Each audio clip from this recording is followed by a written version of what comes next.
Bonjour, c'est Rudy pour CG Sooth. Aujourd'hui, voyons ensemble comment la donne tissu peut nous aider à réaliser des pavages personnalisés dans nos scènes d'architecture, comme celui-ci ou celui-ci. Pourquoi est-ce intéressant? Eh bien, je n'aime pas dépendre entièrement de bibliothèques. Tout simplement, je veux pouvoir faire ce que je veux. Création du mur, de la niche, des carreaux, application des carreaux et pour finir, le texturage. Partons immédiatement pour 8 étapes entièrement sous Blender. Et commençons tout de suite par notre première étape, la découverte de notre scène de départ. Seuls 3 objets dans cette scène. Tout d'abord, le plafond, nous avons le sol et également 2 murs. Réalisons les murs manquants, ceux sur lesquels nous allons poser notre carrelage. Après avoir sélectionné mes 2 murs, je bascule en Edit Mode. Je vais également activer le Snap que je mets sur Incrément, c'est-à-dire la grille. Et là, grâce à la touche E et X ou E et Y, je finis mon mur par extrusion successive. E, X, et un dernier coup E, Y, Y et pas X, voilà, et l'on ferme notre pièce. Petit tour à l'intérieur pour vérifier. On est bon. Je vais séparer ce que je viens de réaliser du restant des 2 murs. Pour ça, je sélectionne les faces, j'appuie sur la touche P, sélection. J'obtiens un nouvel objet, c'est la partie de la pièce sur laquelle je vais disposer mon carrelage. Je vais en profiter pour rendre le plafond et le mur transparents pour qu'ils ne me gênent pas par la suite dans mon tutoriel et que je voie l'intérieur de la pièce, sinon je ne verrai jamais rien. Au passage, je remarque que les faces de mon mur ne sont pas orientées dans la bonne direction, elles sont toutes noires, c'est que les faces sont retournées. Je vais donc les sélectionner et les retourner avec un Flip Direction. Tout est bon pour passer à la prochaine étape. Étape 3, découper le mur en faces identiques. Je vais me mettre en Edit Mode et je vais utiliser l'outil Loop Cut, CTRL R plus la molette de la souris pour découper mon mur. L'objectif est de réaliser des faces strictement identiques en termes de taille, car la donne tissu que nous allons ensuite utiliser va récupérer le motif que nous allons créer et l'étirer sur chacune des faces. Donc si vous avez des faces qui sont différentes, vous aurez des tailles de carreaux différents. Je vais profiter de cette étape pour réaliser ma niche. Je récupère ces 4 faces que je vais extruder grâce à la touche E. Je force l'extrusion sur Y. Et une fois que ça c'est fait, je vais pouvoir séparer la niche du restant du mur. Toujours en Edit Face, j'utilise CTRL plus pour aller chercher un rang plus loin. P, sélection, et nous avons séparé notre niche. La 4e étape, une grande étape, nous allons réaliser le motif qui sera ensuite répété sur l'ensemble du mur. Pour réaliser notre motif, nous commençons par changer de calque. Ici par exemple, j'appuie sur la touche 7 ensuite pour passer en vue du dessus et j'ajoute un nouveau plan avec la touche Shift A. Je passe en Edit Mode avec la touche Tab, je réactive le Snap sur la grille et je commence ma modélisation ici avec la touche S et Y. Je réalise tout simplement mon premier carreau que je duplique ensuite avec Shift D. Et je fais attention d'avoir un écart de 2 carreaux. Je recommence l'opération de l'autre côté. Shift D, X, je zoome un petit peu et je mets mes 2 carreaux d'écart. Maintenant, je reprends le centrage, je le duplique une nouvelle fois. On en fait des duplications. Maintenant, je vais aller récupérer le milieu de chacun des carreaux extérieurs avec CTRL R et en faisant un clic droit pour forcer le retour au milieu. Maintenant, en activant le snap sur l'edge, sur les edges, je vais pouvoir forcer le bord de mon carreau au milieu de celui du dessous. Je zoome un petit coup et je vais faire un décalage d'un carreau. Un carreau pourquoi? Parce que je veux avoir constamment 2 carreaux d'écart, mais ce motif étant répétable, le carreau manquant sera sur le motif suivant. Je fais la même chose de l'autre côté, je récupère mon edge, je la snap sur l'edge suivant, du dessous, je repasse en incrément, je remets un carreau d'écart. Maintenant je vais étirer, ici, vers le haut, comme ça, avec la touche Y. Ça me semble plutôt pas mal ici. Je repasse en face, avec la touche L, je récupère chacun de mes carreaux, successivement, et je les duplique pour les passer au-dessus, avec la touche Shift D toujours. Un petit coup de zoom une nouvelle fois pour être sûr qu'on ait le bon écart. Et là, eh bien, on a déjà presque fini. Je vais supprimer l'extérieur des carreaux. Alors pourquoi? Encore une fois, c'est un motif répétable. Donc la deuxième moitié du carreau sera sur le motif suivant. Et donc, cette même logique que j'ai fait à droite et à gauche, je la reproduis en haut et en bas. Avec CTRL R toujours, je marque tous les milieux. Et je vais ensuite supprimer toutes ces faces extérieures. X, Face, et voilà. Maintenant, avec la touche A, je sélectionne toutes mes faces. Avec la touche E, j'extrude pour donner un petit peu d'épaisseur à mes carreaux. Et je vais faire le tour de toutes les faces qui sont bonnes à supprimer. Alors à supprimer soit parce qu'elles seront invisibles, puisqu'elles seront en dessous, comme celle-là, soit parce qu'elles seront pile poil sur un raccord, et donc elles n'ont pas besoin d'exister. C'est le cas de celle-ci ou de celle-ci. Là. Hop là, la dernière, on est bon.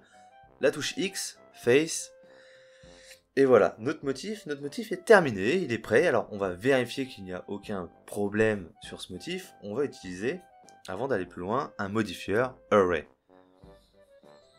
Ok, je vais demander 2 motifs. Ok, 3, on est bien. Alors je vais aussi faire le test dans l'autre sens. Là on a fait droite-gauche, on va essayer au bas. On est bon. Aucun problème de raccord, tout fonctionne parfaitement bien. Notre motif est prêt à être tapissé partout sur les murs de notre salle de bain. Et maintenant le moment que vous attendez tous, le recouvrement du mur. Allons dans File, User Preferences, recherchons et activons la donne tissu. Oui, il est quand même grand temps puisque ça reste le sujet de ce tuto. Une fois activé, réaffichez votre pièce. En plus du motif, celui-ci est déjà sélectionné. Sélectionnez ensuite la surface sur laquelle on veut que ça se répète. Allez dans l'onglet Create, dans le panneau latéral, et vous avez une section tissu avec un bouton Tessellate. Cliquez dessus, je vais simplement modifier le scale, que je vais passer à 0.01, et je fais OK. Et là, au miracle, l'intégralité de mon mur a parfaitement été recouvert par mes carreaux. Petite info, le scale que j'ai mis à 0.01 là, c'est en fait l'épaisseur que je souhaite pour mon motif sur mon mur. Voilà, ça après c'est à vous de jouer dessus, suivant vos besoins et vos scènes. Pour terminer la modélisation du texturage, juste une chose, la modélisation du texturage, n'importe quoi, la modélisation des carreaux, et ce pour réussir votre texturage, c'est de supprimer tous les doublons. Donc pour ça, vous mettez en Edit Mode, vous sélectionnez tout, vous allez dans Tools et vous cliquez sur Remove Doubles. Ça va permettre de fusionner tous les points qui sont superposés et ça vous produit un mesh continu. Et maintenant, dernière étape avant le texturage, la réalisation du motif hexagonal. Commençons par aller dans un nouveau calque, ici par ici, et on se place en vue de dessus. La touche 7. J'ajoute un cercle. Et dans le panneau T, je vais préciser que je veux que 6 vertex sur ce cercle, ce qui va donc me donner un hexagone. La première chose à faire, c'est de dupliquer cet hexagone. Shift D. Avec la touche X, je vais le contraindre à venir se placer ici. Une fois mon premier hexagone fait, je le duplique à nouveau, clic droit pour le remettre sur place, et je vais placer le centre de transformation sur le curseur 3D.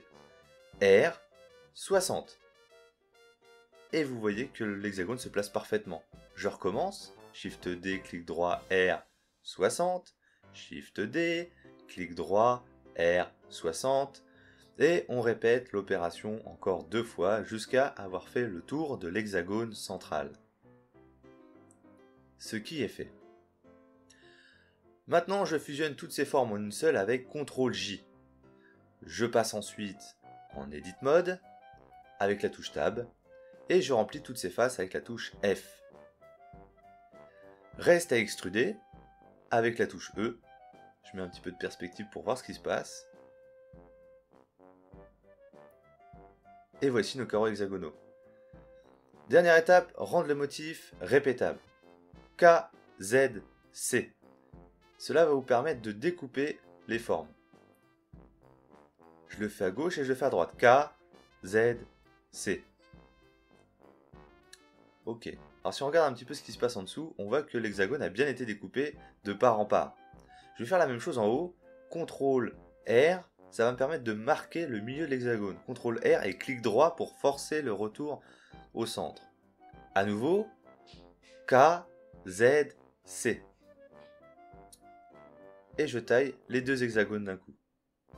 Je recommence l'opération en bas, CTRL R et clic droit pour marquer le milieu de mon hexagone, de mes deux hexagones même, K, Z, C, et je taille ces deux hexagones. Dernière chose, pour finir le motif, en vue de dessus, je vais appuyer sur la touche Z pour voir à travers, et avec la touche B, je vais sélectionner toutes les faces que je souhaite supprimer. X, Face, et mon motif est prêt. Simplement pour l'alléger, je vais supprimer les faces inutiles, celles qui ne seront pas visibles par la suite, celles du dessous. Je les sélectionne, X, Face. Avant de passer à l'étape suivante, je vais simplement vérifier qu'ils se répètent convenablement. Donc pour ça, je vais ajouter un modifier, Array, comme tout à l'heure. Add Modifier, Array, et je vois que ça se met pas au bon endroit. Alors tout simplement parce qu'il faut que j'applique toutes mes transformations, CTRL A, Rotation and Scale. Et on voit que ça se replace correctement. Alors de gauche à droite, ça a l'air de bien marcher. Je vais également vérifier de haut en bas, et ça fonctionne impeccablement bien. Mon pavage est parfait et prêt à être utilisé. Recouvrons notre niche d'hexagone et découvrons un nouveau paramètre de la donne tissu. Et bien c'est parti, on réaffiche notre pièce. Elle est sélectionnée, on sélectionne également la niche. On va dans tissu, T-Slate, hein, c'est la même manip que tout à l'heure. Je vais juste remettre 0.01 au niveau du scale et OK. Bon, on voit qu'une fois encore, hein, ça a très bien marché, le pavage est partout nickel. Alors, on va juste faire quelque chose, c'est que là ça me plaît pas ici, l'orientation des carreaux est pas dans le bon sens pour moi, je vais donc les supprimer. Et je vais déplier les UV, parce qu'on va voir que les UV ont un impact et permettent de piloter l'orientation du motif. Donc là, U Smart UV Project, je reprends mon motif et ma niche, T-Slate, OK. Et là, on voit que si dans rotation, je choisis Active UV, hop, j'ai fait tourner mon motif a tourné. Vous voyez ici, je vous le remets un petit coup avant-après, avant et après. Là, mes jonctions elles sont bien verticales, c'est ce que je voulais pour que ça suive le fond. Alors maintenant, je voudrais retourner, c'est ceux-là qui sont pas dans le bon sens pour moi. Je voudrais aussi que ça suive le fond. Donc on va faire une rotation de 90 degrés. Je vais splitter mon écran ici pour afficher l'UV Image Editor. L'UV Image Editor qui est ici. Je supprime le pavage qui pour l'instant ne me convient pas. Et je sélectionne la niche en Edit Mode. Et j'affiche ensuite les UV. Je sélectionne avec la touche C les parties que je souhaite retourner. Et là, dans l'UV Image Editor, R90, je fais donc pivoter mes UV de 90 degrés pour ces faces-là. Et je vais pouvoir refaire mon T-Slate. OK. Et on voit que là c'est nickel. C'est précisément ce que je souhaitais. C'est-à-dire que le bas suit le fond hein, au niveau des jonctions. Et pareil entre le fond et les côtés. Alors là je vais simplement ajuster un petit coup mes carreaux qui me semblent un peu trop épais. À 0.05. Comme tout à l'heure, je vais passer en Edit Mode. Avec la touche Alt. Et je vais enlever tous les doublons. Remove Doubles. Et pour plus de réalisme, je vais ajouter un petit bevel qui va me permettre d'arrondir un petit peu les angles, car bien sûr, dans la réalité, les angles ne sont jamais si saillants. Je cache mon motif, et voici, la modélisation est complètement terminée, on va pouvoir passer au texturage. Et la dernière étape, the last step, la création des matériaux, et découvrez comment rendre chaque carreau unique. On est parti pour le texturage. Je commence par afficher dans la partie basse de mon écran le node editor. Je vais créer une nouvelle texture en cliquant sur New. Je vais l'appeler Marbre for English Speaker. Je supprime le diffuse et j'ajoute un Principled Shader. Ok. Je le connecte à la sortie et je lance le rendu avec Shift Z afin d'avoir un aperçu. Forcément pour l'instant c'est tout blanc, donc je commence par aller récupérer ma texture, une texture gratuite que vous pouvez récupérer sur Polygon. On connecte ça à la base color et quand on regarde un petit peu, je vois que effectivement j'ai un souci. Il va falloir que je fasse U dans le mode Edit Mode, Smart UV Project, que je fasse OK pour déplier les UV en fait. Et cette fois-ci, je vois que ma texture apparaît bien. Je veux en fait un marbre noir. Donc pour ça, je vais ajouter un color ramp que je vais venir placer ici. Pour la couleur la plus sombre, je vais mettre une valeur à 0.1 et pour la couleur la plus claire à 0.4. On est bien. Voilà, comment est-ce qu'on passe tout simplement d'un marbre noir à un marbre blanc? Non, l'inverse, d'un marbre blanc à un marbre noir. Je mets le roughness à 0.05, pour le moment ce sera très bien, et je regarde ce que ça donne. Voilà, bon, ça démarre plutôt bien. Alors, on va faire en sorte que ce soit un petit peu moins lisse, et pour ça, je vais zoomer un peu, je vais mettre avec CTRL B, hop, je vais demander un rendu juste ici. On va rajouter noise, une texture noise, et je vais mettre le scale à 500 pour avoir un grain très fin, et j'ajoute une node bump que je cale ici. Je fais bien entrer ça dans height et je connecte le normal. Je mets ça à une très faible valeur, il faut que ce soit vraiment léger. Alors là, bon, sur le rendu, on se rend pas vraiment compte de ce qui se passe, donc pour que ce soit plus clair, je vais mettre le roughness à 0. Voilà, comme ça, ce sera parfaitement réfléchissant et on verra bien l'effet de la texture sur le reflet. Donc là, on voit bien le petit grain, c'est très bien. L'étape suivante, en fait, elle consiste à faire en sorte que chaque carreau soit unique. L'idée, c'est de randomiser un petit peu tout ça. Et donc, j'ai dégoté sur Internet, sur le web, au fin fond d'un forum, une petite add-on, un script en fait, à vrai dire, c'était même pas une add-on, j'ai trouvé un bout de script qui fait un taf bien pratique. Donc on va aller l'activer dans File, User Preferences, et vous tapez Color dans la recherche, et c'est là cette add-on avec un nom hyper long, qui veut dire que on va générer une couleur différente pour chaque partie indépendante du mesh. Donc je vais dans le texturage et je clique sur ce bouton ici, et la magie opère. Alors pour voir ce qui s'est passé, je vais ajouter une node attribute dans laquelle je vais préciser au niveau du name call, et je regarde directement ce que ça me sort ceci. Et là on voit que chaque carreau a une couleur indépendante, différente, et je vais pouvoir m'en servir pour faire varier pour chaque carreau, bien par exemple la couleur. Donc pour ça j'utilise Hue Saturation, je fais rentrer dans le FAC mon attribut, et je fais varier par exemple la valeur jusqu'à 0, et là on voit que les carreaux ne sont pas tous de la même couleur. Alors je vais faire une variation un petit peu moins forte pour que ça fasse un petit peu moins, on va dire, patchwork. Je ressors, je vais me servir de ça également pour faire varier la brillance. Donc je vais encore une fois sortir un color ramp, une node bien pratique, que je vais connecter au roughness. Le FAC, je le connecte ici, et je vais dire que ma brillance doit varier entre 0.01 et 0.05. Okay. Donc mes carreaux vont varier aléatoirement suivant la couleur qui leur a été attribuée entre 0.1 et 0.5. Je vais aussi utiliser l'attribut pour faire varier les reflets. Alors ça, c'est une astuce que j'ai vue dans une vidéo de CG Masters.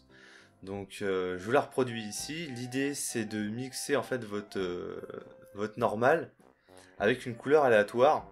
Donc c'est pour ça que je vais récupérer la node vecteur ici avec un RGB mix, et on met une valeur toute petite Alors vous allez voir, je vais zoomer pour qu'on voit ce qui se passe. En fait, l'idée c'est de simuler un décalage de carreaux, comme si les carreaux n'étaient pas tous parallèles les uns par rapport aux autres. Et on voit que là, voilà, quand je fais grandir un peu la valeur, tous les reflets ne sont pas parfaitement alignés, comme si, bah voilà, les carreaux avaient un petit peu de variation dans la façon dont ils étaient posés. Donc ça, c'est un petit truc vraiment pratique qui évite de se prendre la tête et qui rajoute juste ce qu'il faut de réalisme à notre modèle. Voilà, le texturage, la création du shader est terminée. On va maintenant en fait créer le marbre blanc. Le shader de base, c'est le marbre noir, black. Donc, dans celui-là, le color ramp est actif. Je crée un nouveau shader à partir du noir, voilà, sauf que je le renomme cette fois-ci en blanc et je vais désactiver mon color ramp. Je repasse en edit mode, mes carreaux sont toujours sélectionnés, je fais un assign pour dire que ces carreaux-là passent en blanc. Voyons voir ce que ça donne. Impeccable. Impeccable, voilà.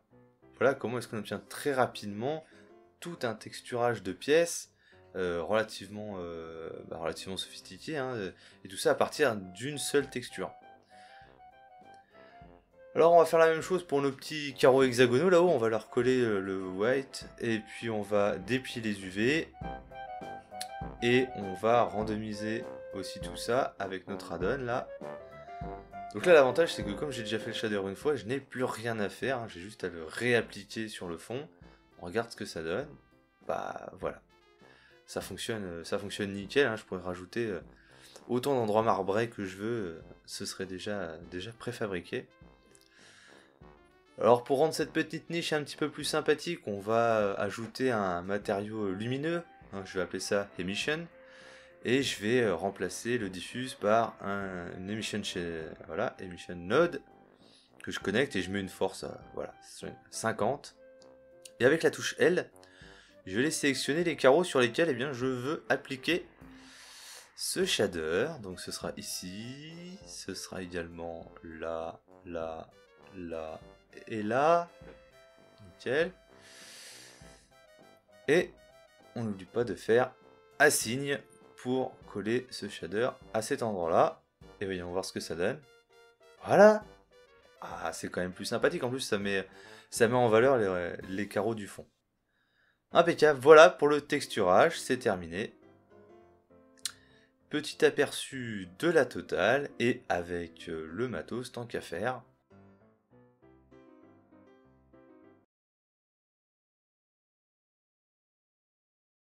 Voilà, cette vidéo est maintenant terminée, j'espère qu'elle vous aura été utile, ça reste le premier des objectifs. Si c'est le cas, n'hésitez pas à la partager auprès d'autres gens pour qui ça pourrait l'être aussi.